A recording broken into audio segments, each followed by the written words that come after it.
Good evening. This is Akashwani and I am Nishit Kumar with the World News.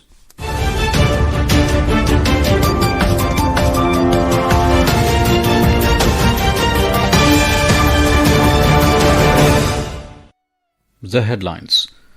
External Affairs Minister Dr. S. Jaishankar says nature of warfare has undergone fundamental transformation in recent years. Asserts India's approach will be to maintain as many productive relationships as possible, ensuring strategic autonomy. Union Commerce and Industry Minister Piyush Goyal will be on a two-day visit to Doha, Qatar from tomorrow. In Nepal, heavy rain trigger landslides and flash floods blocking roads, washing away bridges and killing at least 47 people since Friday.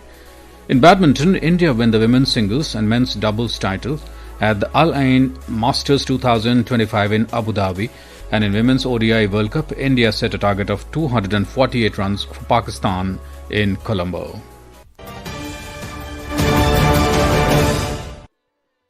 External Affairs Minister Dr. S. Jaishankar has said that the nature of warfare has undergone a fundamental transformation in recent years, pointing to a new era of contactless war shaped by advanced weaponry and technology. He said this while speaking at the Kautilya Economic Conclave this evening in New Delhi.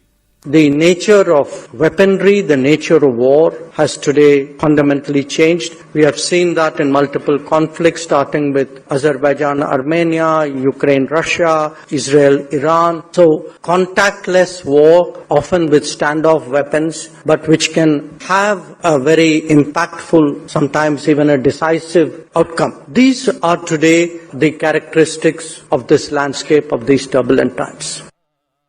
On India's positioning in this complex environment, Dr. Jaishankar emphasized that New Delhi's strength lies in internal capability building. He said that India's approach will be to maintain as many productive relationships as possible without making them exclusive, ensuring strategic autonomy while engaging constructively with multiple global partners. The posture that India adopts is really to have as many productive relationships as possible, but to make sure that none of them are exclusive and result in the denial of opportunities in other relationships. There's multiple relationships with different agendas and with different partners, sometimes in different regions. This is really the external challenge, and we've laid a very solid foundation in the last decade. These 5 years, given the international environment, will test us like it would test every other country in the world. On Indo-US relations, he asserted that New Delhi is actively engaged in talks with Washington to resolve the ongoing trade issues.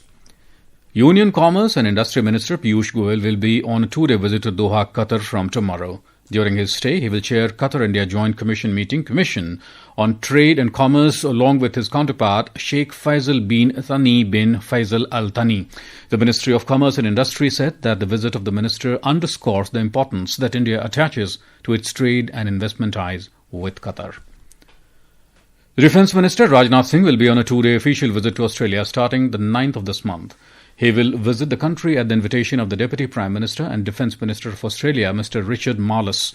The Ministry of Defence said that the key highlight of Mr. Singh's visit will be the bilateral discussions with his Australian counterpart. The bilateral exercise Konkan 2025 between the Indian Navy and the Royal Navy of UK commenced today off the western coast of India. The exercise reaffirms the shared commitment of both nations to ensuring secure, open and free seas and exemplifies the comprehensive strategic partnership outlined in the India-UK Vision 2035. The Indian Navy's indigenous stealth frigate INS Sahyadri visited Kemaman port in Malaysia as part of the Eastern Fleet's operational deployment to the South China Sea and the Indo-Pacific region. In a statement, the Defence Ministry informed that the ship made the port call on the 2nd of this month, celebrating the enduring cultural ties and shared maritime traditions between the two nations. The three-day visit aimed at further strengthening India-Malaysia maritime military cooperation, interoperability between the two navies and exchanging best naval practices. This is Akashwani giving you the world news. For quick news updates around the clock, follow us on our X handle at AIR News Alerts. And for details of these stories and more, log on to our website, newsonair.gov.in, and download the News on AIR app. Welcome back to the world news. In Nepal, heavy rain triggered landslides and flash floods, blocking roads, washing away bridges and killing at least 47 people since Friday, officials said today. In landslides, at least 37 others were killed in the worst affected eastern district of Ilam. National Disaster Risk Reduction and Management Authority spokesperson Shanti Mahat said that rescue efforts for the missing persons are underway. Domestic flights are largely disrupted, but international flights are operating normally, said Ringji Sherpa, a spokesperson for Kathmandu Airport. In southeastern Nepal, the Koshi River was flowing above the danger level. India's Prime Minister Narendra Modi has said that the loss of lives and damage caused by heavy rains in Nepal is distressing. In a social media post, he said India stands with the people and the government of Nepal in this difficult time. Mr. Modi said, as a friendly neighbor and first responder, India remains committed to providing any assistance that may be required. In Bhutan, a sudden flood in the Amochu River area this morning left several families and workers stranded in temporary housing and workforce camps.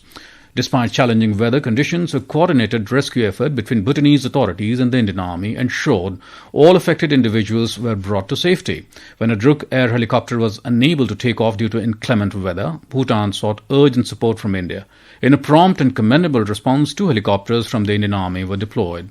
The teams airlifted stranded workers to safety and ensured they received immediate medical care.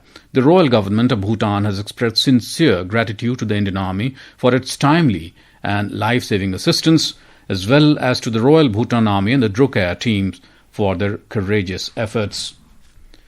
Typhoon Matmu, the 21st named storm of this year Pacific typhoon season, made landfall this afternoon local time today along the eastern coast of Truwen County in Jiangjiang City, Guangdong Province. The typhoon had maximum sustained wind speeds of 151 km per hour. Authorities in Guangdong, Guangxi and Hainan launched top-level emergency responses. Over 197,000 people were evacuated in Hainan, more than 150,000 in Guangdong, and 26,000 tourists were cleared from Weizhou Island. Coastal ferry routes were suspended and nearly 900 ships were secured across the region. In Indonesia, the death toll in a school building collapse has risen to 45 today as rescuers recovered more victims buried under the rubble. Rescuers retrieved another 19 victims from the rubble today, officials said. The National Search and Rescue Agency said efforts continued for a 7th day to search for the bodies of 27 students still declared missing, mostly teenage boys from the ages of 13 to 19 trapped under the rubble. Part of the multi-story building on Indonesia's Java Island suddenly collapsed on Monday last as students gathered for afternoon prayers. In badminton, Indian shuttlers have won both the women's singles and men's doubles titles at the Al Ain Masters 2025 at the Khalifa bin Zayed Stadium in Abu Dhabi today. In men's doubles, the Indian duo of Hariharan Amsa Karunan and Arjun Madathil Ramachandran defeated Indonesia's Raymond Indra and Nicolas Joaquin in finals in straight sets 21-17, 21-18. Earlier, rising Indian shuttler Shriyanshi Valishetty won the women's singles trophy. And in Women's ODI World Cup game in Colombo, Pakistan, women were 146 runs for 7 wickets after 38.3 overs when reports last came in. Earlier, Indian women team set a victory target of 248 runs for Pakistan women. Put into bat first, India made 247 all out in their allotted 50 overs. For India, Harleen Deol top scored with 46 runs, followed by Richa Ghosh 35 and Jemima Rodriguez 32 runs. India have won all 11 encounters against Pakistan so far, with their last encounter resulting in a commanding 107 runs victory at the 2022 World Cup. But now, before we close, here are the highlights of the bulletin. External Affairs Minister Dr. S. Jaishankar says nature of warfare has undergone fundamental transformation in recent years, asserts India's approach will be to maintain as many productive relationships as possible, ensuring strategic autonomy. Union Commerce and Industry Minister Piyush Goyal will be on a 2-day visit to Doha, Qatar from tomorrow. In Nepal, heavy rain triggered landslides and flash floods, blocking roads, washing away bridges and killing at least 47 people since Friday. In badminton, India win the women's singles and the men's doubles title at the Al Ain Masters 2025 in Abu Dhabi. And in Women's ODI World Cup, India set a target of 248 for Pakistan in Colombo. That concludes tonight's World News Bulletin. For more updates, stay tuned to Akashwani. Good night.